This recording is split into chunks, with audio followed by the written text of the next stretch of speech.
Grindstaff, you have a series of executive officer reports. I do, and given the length of the agenda today, I'll try and be brief. But Jessica Davenport is here, a new staff member, and I wanted to introduce her. Why don't you stand up, Jessica? Raise your hand, Ms. Davenport. Stand up.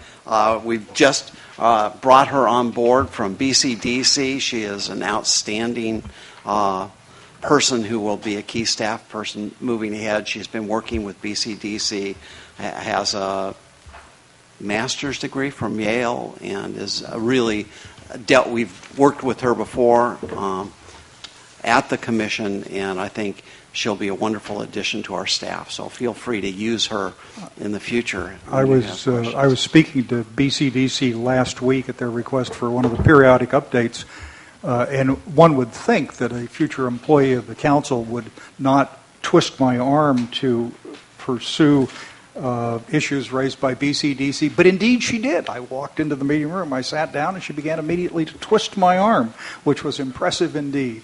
So Ms. Davenport, welcome to the council, and thank you very much for agreeing to do this, and we look forward to working with you. Good.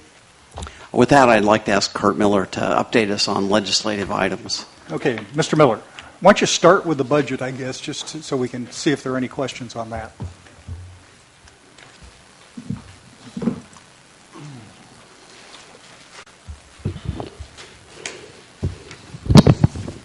Good morning, council members.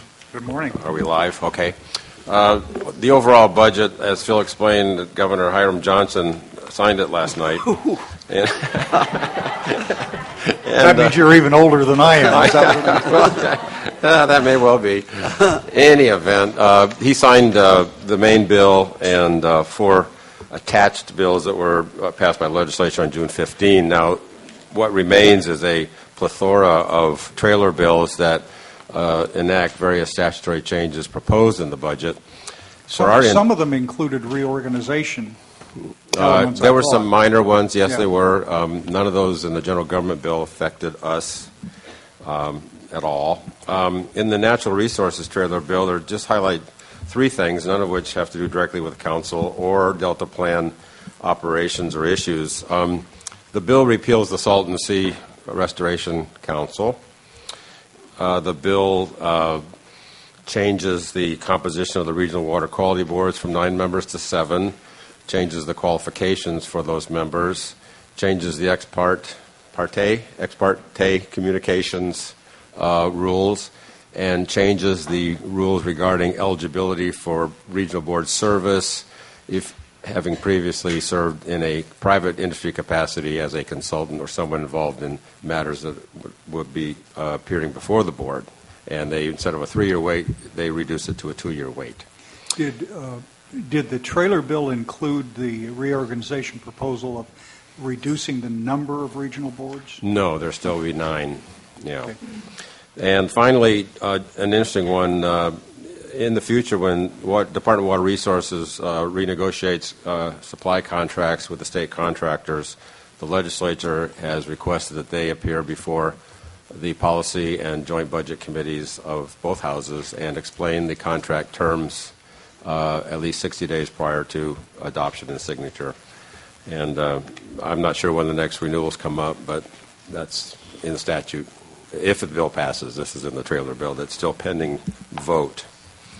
On other matters, your packets contain the latest updates on legislation and policy of interest to the council. And that leads us into, I guess, item 4B, which I'll introduce in general terms. The staff report on item 4B regarding the 2 bills that change the covered action provisions of the code are based on amended versions that we had in hand when the report was written and submitted for the council mailings last Friday. One of the bills has been amended and is in print since then, and we learned that both bills will be amended again sometime in the near future. They're not in print yet, so what you're looking at is a current version of Ms. Wolk's bill and a one-step behind version of the Buchanan bill. When we see the amendments in print, we will advise you accordingly and get a summary out for you. The hearing date on the Wolk bill, I think you told me this morning, is will be extended into August. August. Okay. Assembly Appropriations Committee. Okay, how about the hearing on the Buchanan bill? That hearing is scheduled presently for Tuesday, July 3rd at 9:30 a.m. in Senate Supervisor Water Toll. Committee. Yeah, Kurt, if I could just, the analysis, and I recognize obviously, taking into account a number of things here, and we take the position of oppose on both the bills as you distribute the packet. Now, I don't know if the amendments have changed the thinking of staff as it relates to that, but there are elements, at least from my reading of the legislation, and certainly even the analysis that was provided by staff, that whether council would be in agreement or not, I don't know, but there are some things in this covered actions, for example, that seem to make sense. Things we've heard from folks that have testified before this council at different times. So we take the kind of the blanket approach of opposing a bill. But we don't say unless amended or sometimes I see watch the bill and so forth. So could you just, from the standpoint of where the amendments have been introduced, give an example? Are you staff still recommending oppose on both the bills? Well, based on the versions before us in print, yes. Yeah, the ones that are in print, but I mean, with the amendments, though? We'll see. They're not in print yet, so until we see those amendments, we wouldn't make a judgment. So that's actually one of the issues. They were supposed to have amendments in print that we could see, but we haven't seen them yet. Seen them yet. Okay. So if the council wants to take a position of oppose and give maybe the chair and vice chair the ability to amend that position, if the bills change, then you could do that, and that would give us some flexibility there. I might point out that on the Wolk bill, I believe the language in the bill is exactly the same as the language we have in the plan. So in that case, it's more a matter of if we would like to change something in the future, it seems like it would be prudent to not have it put into law unless it's necessary. It's not that the policy of what we should do with the ports is any different. It's a matter of where is the flexibility, and it seems like it's not advisable to put something into law that's already covered in the Delta plan. Well, if I could, I appreciate on that one. I guess maybe just to focus on the Buchanan bill, though, that, and again, there may be other trains of thought, I trust there is, but for example, some of the exemptions that were called out for, which seem to make, again, they may be covered under some of the language that we've introduced in our drafts of the plans, but agricultural employee and low-income housing, levee repairs, even in the secondary zone, upgrades to existing drinking water, stormwater, wastewater treatment facilities that meet state water quality standards. Some of those things seem to make sense. Again, certainly they're debatable, and yet we're opposing that. And again, from my view, I think that oppose may be a bit strong in this case. That may be the certainly staff recommendation and consensus of this council. But I guess I'm not there to oppose. I think that they're seeking some amendments that might better line up with the plan would make sense. And again, this is moving very rapidly. I understand, Kurt. So again, this is so much directed to you as maybe certainly through the chair here that again, I'm not necessarily of an opinion that all these things are necessarily bad elements. Now, there's analysis comes behind that as to why administrative exemptions and other things are already covered and called out for in existing law and in our draft of the plans. But well, here I'll just give you my general impression. I'm opposed to the bill, and I'm opposed to it because it's not only premature, but it's designed to prevent the council from doing what the law says we're supposed to do now, which is develop, adopt, and commence implementation of a sustainable management plan for the Delta.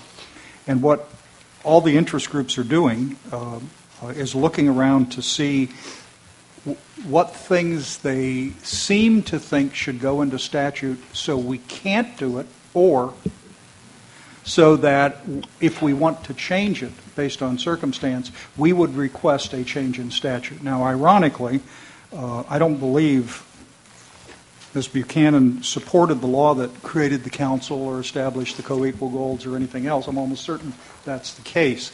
And a number, perhaps most of the agencies supporting legislation also opposed the water bill package of 2009. I look at this as just kind of the typical notion. If you don't like something, you put a version of it that you prefer into statute, essentially freezing the action of an agency. I'm not prepared to do that. It is a more generic criticism of the issue. This bill was amended to include any substantial changes, June 16th or 18th? I can't, Mr. Miller, do you remember when they put the major amendments in? On this bill? Yes. It was recently amended on the 25th, I believe. Of June. June, exactly. Yeah, so, we've had a short version. There are allegedly new amendments coming. Yeah. There's opposition to this legislation, as you know, from a group of interested parties as well. So my own view is it is inconsistent with what we're doing, and I intend to, it will be no surprise when I meet with the author next week that my position is in opposition, and that's what I'd recommend to the council for your consideration. I might add, we received late yesterday afternoon a updated opposition letter from the group that posted the first letter based on the first set of amendments. So the June 25th version. Those are basically water contractors. Yes. Yeah. So you can do a bunch of things on the Buchanan bill. I think with the Wolk bill put over until August, we need not take a position on that at this time. But certainly with the Buchanan bill still set for hearing on July 3, you could just say, well, we don't have to act, and then that gives the chair and the vice chair the ability with staff to take a position on that for the council, or you could direct us to do something. That's kind of up to you. Right.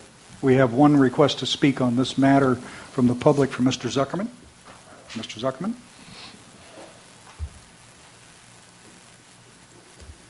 I'm Tom Zuckerman, Central Delta. I'm the messenger here. I received an email this morning from the city of Stockton, and I don't believe they're able to be here this morning, pointing out that the version of the bill that your staff report was dealing with and the opposition was dealing with was outdated. And well, if we could get amendments and see them in print or even get an advance copy, we might have some understanding of what's going on. Right, and I have them on my email message at this point, and I presume they're available to everybody now, but this is late-breaking stuff. I would ask you to delay your action at least till tomorrow to give yourselves an opportunity and the people who are concerned about this an opportunity to come here and address you. But I don't object to putting it over till tomorrow, Don. That's fine. No. All right, let's put that over till tomorrow, and thank you, Tom. thank you very much. Okay. Just to wrap up, one thing you might consider doing is since we'll have there's a version in print that came out Tuesday, I believe it was Monday or Tuesday, and apparently another set is coming, and that may be in print today or tomorrow. Who knows? That means that it won't get it to appropriations until August, and you could wait till late July meeting, and my instinct whatever, tells me that they're going to kick that over till August anyway, and that gives us time to actually read and consider amendments that have not yet been introduced. Mm-hmm. But that's a message that the bill authors, Mr. Bearhill and Ms. Buchanan, have to pursue on their own. Mm-hmm. All they have to do is say put it over till August. It'll get put over till August. But if they don't want to do that, then we'll consider what we do tomorrow morning. Mm-hmm. Tom, maybe you would check with the author's office on that question too, because if they put it over, there's no need to have the discussion tomorrow morning. But if they don't want to put it over, mm-hmm. then we will have the mm-hmm. discussion based on whatever information we have at hand. Okay. I'll be happy to do that. Thank you, sir. Okay, Mr. Grindstaff. So let's tentatively schedule AB 1095 to tomorrow morning, and with the understanding Ms. Wolk's bill is going to be heard in August, we'll pass on that and return it to us probably in July for consideration. I assume there'll be more amendments. Thank you. Okay. Chris, would you like to do a legal update? Is that on now? I'd like to introduce our legal intern, Ms. Tori Sondheim, who's going to give us a very, very brief perspective on a case that was handed down a few days ago that's not a water law case per se, but it's a case that we reported on in the past with regard to one of our sister agencies, the Air Resources Board, and the big planning effort that they had wrapped up. It was subject to challenge. Some parallel issues with the complex planning effort that you're now undertaking, that we're undertaking. Okay. So with that, Tori. Ms. Sondheim? Thank you. I'll start with the follow-up on how it's parallel. So the California Air Resources Board was directed to recommend direct emission reduction measures, alternative compliance mechanisms, market-based compliance mechanisms. Pull the microphone closer to you, please. Sorry. And potential monetary and non-monetary incentives for sources and categories of sources that the board finds are necessary to facilitate the achievement of maximum feasible and cost-effective reductions of greenhouse gas emissions. They were also directed to update a plan every 5 years, and they adopted their plan in January 1st of 2011. Upon adoption, they were sued in court for two different claims. The first claim was whether the Resource Board failed to meet some statutory requirements that directed it to create its plan. And then the second issue was whether they actually complied with their own functionally equivalent document to an EIR and to CEQA. On the first claim, that's what was appealed in the case that came out on June 19th. What court was involved? The first court was the trial court, the district court, and the second was the first district appeals. So on the CEQA, basically what the court said was when the Air Resources Board spoke about taking into consideration alternatives, they said that they would take into consideration alternatives, never did that, and adopted the plan anyway. So the court just said, go back, take into consider alternatives. Did they define what considering alternatives mean? Yes, they did. And considering alternatives means just holding public meetings like this one, listening to the public, having an independent science board, scientists, academia, that sort of thing. And they went into detail a little bit more on this more recent case. So talking about this appeal, it sheds to light the legal standard that the court's going to apply in looking at our plan because of the similarities, or that they probably will apply. And that standard of review is, the question is whether the plan's within the boundaries of their statutory mandate. And if so, since it's quasi-legislative, they apply their arbitrary and capricious standard. And the only thing they say is that it's very differential, and as long as the agency has taken things into consideration, and what you were asking before, in the case it says the voluminous administrative record makes clear that they approach the challenge by soliciting and obtaining knowledgeable input from industry, academia, environmental organizations, and members of the general public.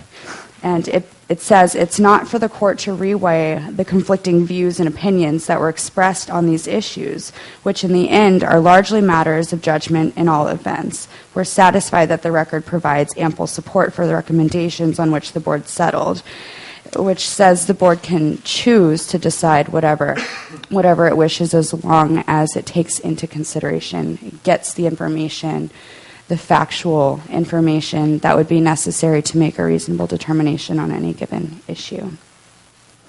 And so the court applied that standard on the trial level. The appeals court affirmed that, and we'll continue to monitor to see what happens. And Mr. Stevens has the obligation to assure that everything we're doing meets the test of this new law, whatever in the dickens it is. That's right. I think it's a confirmation of the duty of agencies like yours, like ours, to take everything into consideration, to weigh the facts, to make a rational decision. But if some stakeholders aren't happy with the decision, then the court is giving ample deference to the agency, so long as it's based on a reasonable justification. And I think the court in this case, as Tori pointed out, was focused in on the transparent and the public process, the complexity of the duties that the agency, in that case the Air Resources Board, had in front of it, and that it actually underwent a process that was reasonable. And so I think that there are definitely parallels with this process. The court, I think, as Tori pointed out, also focused on the fact that the statute called for the plan to be updated every 5 years, which our statute does as well. And the court said, basically, pointing out that the first plan was foundational, kind of like what we're doing here. We're doing the best that we can with the information that we have, keeping in mind that there's going to be adaptive management, the plan's going to change. But it really is a common sense approach to quasi-legislative governance. And so we thought it was important that we bring it to your attention, and we'll keep you posted. Randy? Okay. All right. Thank you very much, Ms. Sunday. Thank you. I'm sorry, I forgot to mention, Mr. Harem from the Port of Stockton had submitted a slip of paper. We've on Ms. Wolk's bill. That's been continued. I don't see him in the audience. Okay. Maybe staff would make a note, and if you would advise Mr. Harem that we've continued this until, I guess, the next month, July meeting, if you would, please. Okay. Yes. A couple of other items in the staff report. I included a summary memo of what's going on with BDCP. As you know, and the slideshow. And the slideshow. Well, yeah. They had a significant meeting this last week. They have announced that they are changing the preferred project alternative from one that was a 15,000 CFS tunnel with pumps to one that's 9,000 CFS gravity-fed proposal. It's significantly different.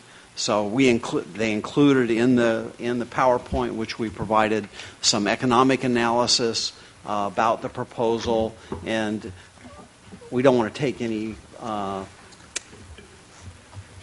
positions as this may come back to the council in the future as something that will be appealed, but I just want you to be informed about what's going on. That's why we included this summary document and the PowerPoint that the Resources Agency used to brief the public this last week. Second thing is we actually sent in a comment letter to the Bureau of Reclamation, who is now entering onto an EIS process as a result of the remanded biological opinions.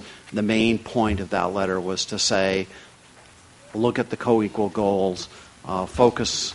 We would like to see, as they do the environmental review, that we can follow the objectives of the co-equal goals as we go through there. We also suggested that they look, as they're doing it, at a broader array of species so that as things change, they're accounted for in their document. Okay. Yeah, and there's a copy of that letter yes, there on is. your desk. Okay, members. All right. Any questions of Mr. Grindstaff?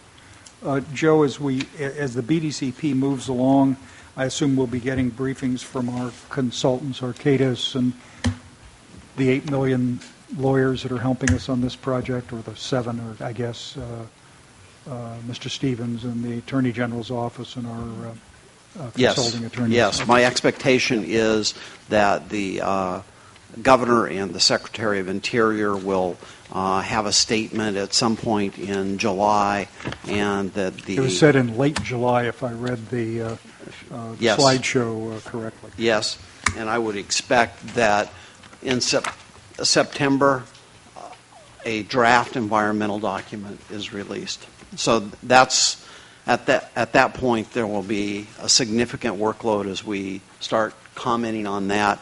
The Independent Science Board, which under the statute is required to review the EIR, EIS, is already ramping up to begin figuring out how they're going to tackle that job.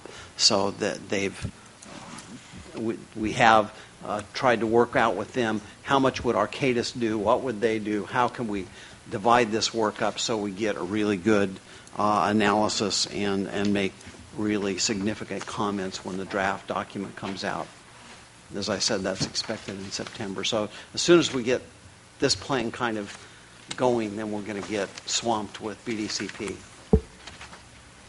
Yeah, and we've got to be educated, brought up to date, and think carefully about what goes on so we can understand the implications and exercise our statutory role. Okay, questions, members? Questions? Okay.